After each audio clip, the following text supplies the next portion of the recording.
Hello student, आज हम करेंगे क्लास 9 का रियल नंबर। इसके दो इम्पॉर्टेंट क्वेश्चंस हैं, वो आज हम इस वीडियो में कवर करेंगे। उससे पहले मैं एक इंट्रोडक्शन दे देती हूँ आपको कि जो नेचुरल नंबर्स होते हैं अभी तक हम पढ़ते आए हैं कि जो 1 से लेके इन्फिनिटी तक होते हैं, और होल नंबर जो होते हैं वो 0 टू इन्फिनिटी होते हैं, और इंटीजर में सारे नेगेटिव नंबर 0 और पॉजिटिव नंबर्स आते हैं टिल इन्फिनिटी। 0 एक नंबर है जो कि हम कहते हैं it is neither negative nor positive. अब आ जाता है रैशनल नंबर्स। रैशनल नंबर जो होते हैं वो नंबर जिनको हम पी क्यू की फॉर्म में लिख सकते हैं, और जहाँ जो है Q is not equals to zero, मतलब डिनोमिनेटर ज़ीरो नहीं हो सकता, क्योंकि हमें मालूम है अगर डिनोमिनेटर ज़ीरो होता है तो हम उसको कहते हैं नॉट डिफाइंड। अब यहाँ कुछ नंबर्स हैं जो कि रिपीट होते रहते हैं डेसिमल के बाद। ऐसे नंबर को हम पी क्यू की फॉर्म में कैसे करें? तो एक क्वेश्चन है ये आपका, राइट 0.333, मतलब ये बढ़ता ही जा रहा है, एक ही नंबर रिपीट हो रहा है, इसलिए हम इसके 3 के ऊपर बार लगा दे रहे हैं। तो हमने x को मान लिया 0.3 बार। अब क्या करेंगे हम कि मल्टीप्लाई कर देंगे इस इक्वेशन को 10 से। तो हमें क्या मिलेगा, 10 यहाँ से मल्टीप्लाई करा, 10 यहाँ से मल्टीप्लाई करा, तो ये कहाँ चले जाएगा? आप ऐसे करेंगे तो एक डेसिमल आकर यहाँ पर आ जाएगा, मतलब कि क्या मिल जाएगा 3.33। और फिर हम क्या करें, इक्वेशन 1 इक्वेशन 2, इक्वेशन 1 को 2 में से सब्ट्रैक्ट कर देते हैं, तो 10x इक्वल्स टू 3.333, और x first equation equals to x equals to 0.33। अब 33 में सारा का सारा 0 हो जाएगा, और 3 में से 0 गया तो 3, और 10 में से x गया तो 9x। 9x is equals to 3 आ रहा है, तो हम क्या कर सकते हैं, यहाँ 9 इसके साथ मल्टीप्लाई है तो दूसरी तरफ जाकर क्या होगा, डिवाइड होगा। तो हमें क्या मिल जाएगा, x इज इक्वल्स टू 3/9। और हमें मालूम है कि हमें इसे सिंपलेस्ट फॉर्म में लिखना होता है जहाँ तक ये कट जाए।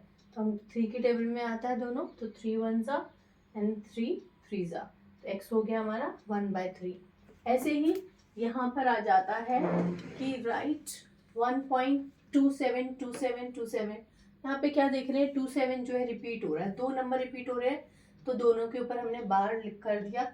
इसको भी हमें पी क्यू की फॉर्म में लिखना है, तो हमने कहा x इक्वल्स टू 1.2727 जो कि जाया जा रहा है।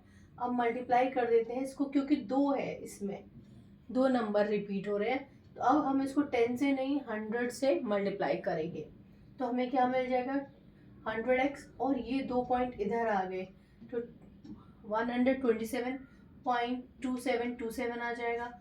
वैसे ही करेंगे, 1 वाली इक्वेशन को 2 वाली इक्वेशन में से सब्ट्रैक्ट कर देंगे, 10x इक्वल्स टू 127.222727, और first equation x equals to 1.2727। जैसे मैंने लिखा है ऐसे लिखना जरूरी है, एक के नीचे एक, ताकि आप समझ पाए कि 2727 पूरा का पूरा सब्ट्रैक्ट होकर आपको 0 मिल रहा है, और 27 में से 1 माइनस करा तो 126 आ गया, और 100 में से एक x का मतलब 1x माइनस करा तो 99x आ गया।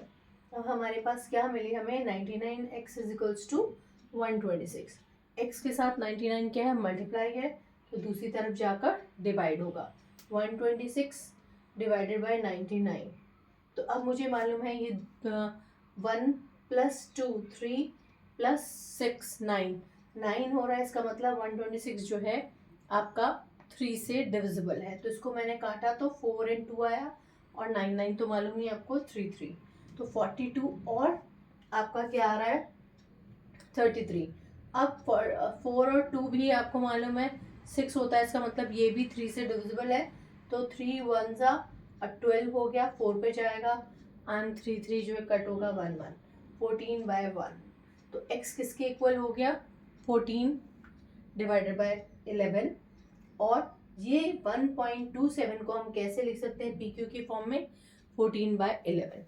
ये बहुत इम्पॉर्टेंट है, इसमें से क्वेश्चन जरूर आता है आपके एग्ज़ाम में, इसको 1-2 बार प्रैक्टिस करिए, समझिए, और ये वाला क्वेश्चन आप कर पाएंगे अच्छे से। Okay, thank you for watching.